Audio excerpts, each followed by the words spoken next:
Good evening সবাইকে। তো যেটা কি পরে ভিডিও বলেছিলাম যে আমি বাজারে গেছিলাম, যে গতকাল কাস্টমার দিয়ে গেছিলো কাপড়। তো বিকেলবেলা দিকে ফোন করেছিল ওরা যে আমরা আসছি, আমরা একটা শাড়ি এসে। তো আমি বললাম কী করতে হবে, বলছে যে ব্লাউজ করতে হবে।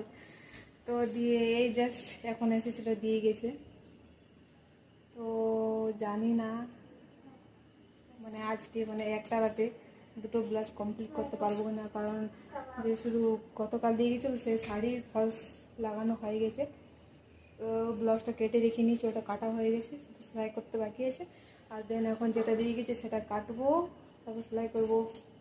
আর ভাবছি যে কালকে মায়ের বাড়ি যাব, তো দেখা যাক যদি পুরো রাতে কমপ্লিট করতে পারি তো তাহলে যাওয়া হবে, আর যদি না হয় তাহলে যাওয়া হবে না আর কি।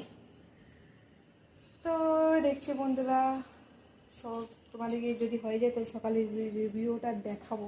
তো টাটা বন্ধুরা।